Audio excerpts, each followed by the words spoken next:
একটা বিষয় স্মরণ রাখতে হবে, যারা শিকারী আছে না, শিকারী বিভিন্ন পশু পাখি শিকার করে, যারা বিভিন্ন পাখি শিকার করে, প্রাণী শিকার করে, যারা পারদর্শী, যে পাখিটা শিকার করবে সে একটা পাখি তারা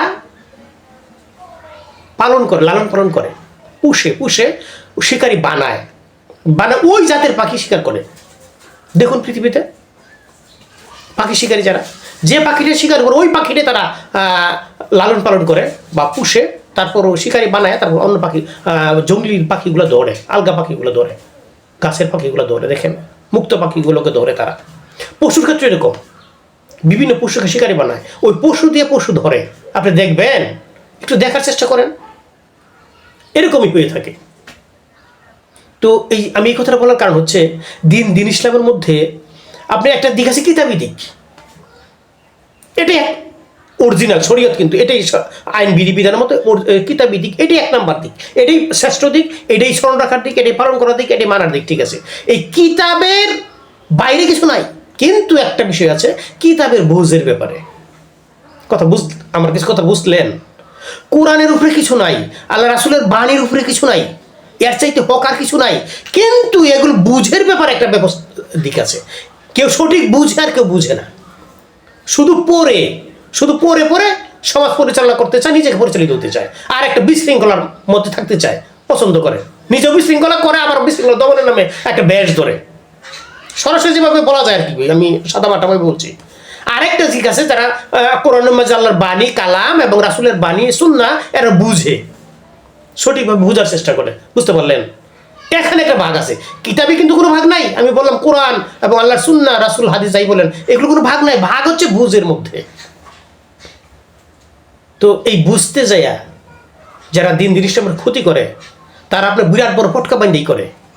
যারা ক্ষতি করে তারা বিরাট দামি টুপি মাথা দিয়েই করে, যারা করে বিরাট একটা সুন্দর জুব্বা গায়ে দিয়েই করে। বুঝতে পারলেন? যারা এই ক্ষতিগুলো করে টুপি পাগড়ি আর জুব্বা দিয়েই করে, আর দাড়ি থাকলে তো দাড়ি আলহামদুলিল্লাহ আছে। বুঝতে পারলেন? তো দিনের ক্ষতি যারা করে এই বেশি করে, কে করে না করে আমি সেটা বলছি না, বোঝদার অবস্থা, দিনের মধ্যে একটা বোঝদার আছে। দিনের মধ্যে বোঝ যদি না থাকে, আপনি একটা কথা মনে রাখবেন, এই হাদিসটা কেউ শুনেছেন কিনা জানি না, আল্লাহ রাসূল সাল্লাল্লাহু আলাইহি ওয়াসাল্লাম বলেছেন, কোনো মানুষ যখন দিনই কথা বলে, সেই দিনই কথা বলনেওয়ালার উপরে যদি শ্রোতাদের আবেগ আপ্লুত ভাব না থাকে, আকর্ষণ না থাকে, তাহলে এখানে গজব নাজিল হয়। বুঝতে পারলেন? এটা কঠিন হয়ে গেল না? আমি সহজ করে বলি, আল্লাহ রাসূল সাল্লাল্লাহু আলাইহি ওয়াসাল্লামের সহিহ শুদ্ধ বাণী, এটা মাশাআল্লাহ সবাই স্বীকার করবেন, যত ধরনের জানলেওয়ালা আছেন, যে ইমামের উপর মুক্তাদিরা ইক্তেদা করতে নাখুশ, সেখানে সালাত আদায় হবে না। এটা তো সহজ, এটা প্রচলিত, আমরা জানেন। বুঝতে পারলেন না? ইমামে ইমামতি করছে, কিন্তু তার পেছনের যে মুক্তাদি যারা থাকবে, মুসল্লি যারা থাকবে, তার উপর যদি নাখুশ থাকে কোনো কারণে, তাহলে সেখানে সালাত আদায় হবে না, সালাত হবে না। বুঝতে পারলেন? সেই ইমামও গ্রহণযোগ্য নয়। পরিষ্কার হাদিসটা বুঝলেন তো? আমার ওই হাদিসটা একটু মিলাই দেখা দেখ।